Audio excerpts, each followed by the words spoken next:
I never had a blueprint on how to effectively access mental health support. It can be a very daunting and challenging experience, especially when you're already feeling overwhelmed and you can tell that your mental health is poor. This video will hopefully help you understand what it is that you need to do when you are overwhelmed and you are in crisis and you're ready to reach out for help. Before I get started though, I just want to point out that the best time for you to reach out for mental health support is when you are in good mental health. And the reason why I say this is because when you find yourself in poor mental health, it can be so difficult to actually get to the people who are able to help you at that time, because the process can be very long. It can take from 2 to sometimes 8 weeks to get the support that you need, and it can even take up to months before you're able to find the appropriate mental health professional. When I relocated countries, I couldn't access healthcare for about a year and a half. And so that meant that my mental health was not looked after. Luckily, I've now already set up a system that makes sure that any support that I need is already put in place. So how do you do this? Write everything down. If you watch my last video, you know that I advocate for constantly writing down your feelings because it helps us process things. And especially with people who have poor mental health, we sometimes have memory issues. And so if you don't write things down, you may not be able to effectively tell professionals exactly what you're going through. So write everything down. So what do you write? You write about what you're feeling, how it makes you feel. You write about the things that you're not capable of doing, whether it's things in your day-to-day life that you can't do. For example, you're not able to maintain your hygiene, you're not able to feed yourself. If you have pets, you're not able to properly take care of pets. If you have children, you don't have the ability to properly take care and support your children. Write everything down that's happening that you want help with. And the reason why I say to write things down is because it makes it easier to bring forward to the professionals, and you can just hand them that piece of paper that you've written everything down on. And that's what I did when I initially went to get mental health support back in 2014, because I was so nervous and overwhelmed about having to describe what I was feeling, because I'd never actually discussed these feelings with anybody else. So there was this fear of being judged or being made fun of or not being taken seriously. And so I wrote it down and I just handed the piece of paper to her. Another aspect of this is when we're overwhelmed, it's so hard for us to discuss what we're going through.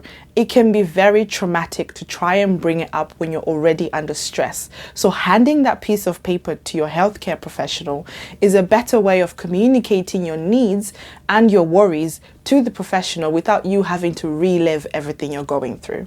Like I mentioned in my previous video, once you learn to boundary set in one aspect of your life, you're able to apply that everywhere. And you definitely have to boundary set when you are speaking to healthcare professionals. And I say this because I've been prescribed medication in the past when I personally wasn't ready to start taking the medication. And so this is one of the things you can think about when you're boundary setting. Are you ready to take medication? Is it therapy that you want?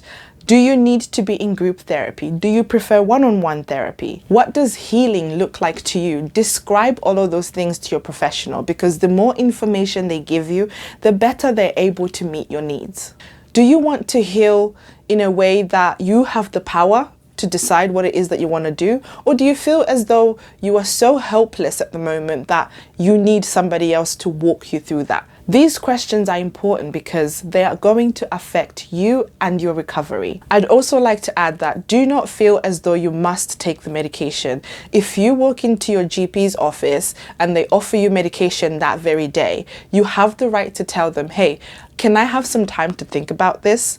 Is it okay if I come back in 2 weeks after I've thought about it? And the reason why I say this is because medications have side effects and they are immediate. You will notice the side effects and it takes a long time to adjust to it. And if you're already in crisis, you're already having a difficult time, and then now you have to deal with side effects, it can be a lot and it can definitely make your mental health much worse. If you find yourself not happy with the medication, you have the right to go back and say, you know what? I didn't like this. For me, my first ever antidepressant that I was on was sertraline, and I ended up getting a side effect of bruising. And As a person of color, I don't usually show when I bruise. And this was the first time in my life that I was seeing massive pooling of blood in my skin.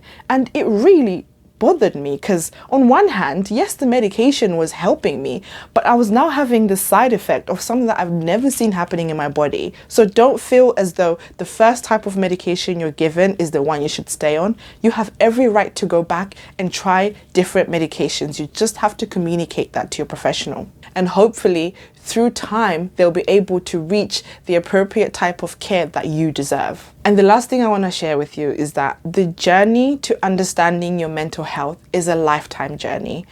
I really struggled with accepting the fact that once I had this diagnosis, I had to navigate the rest of my life with it. This is not something that's just temporary.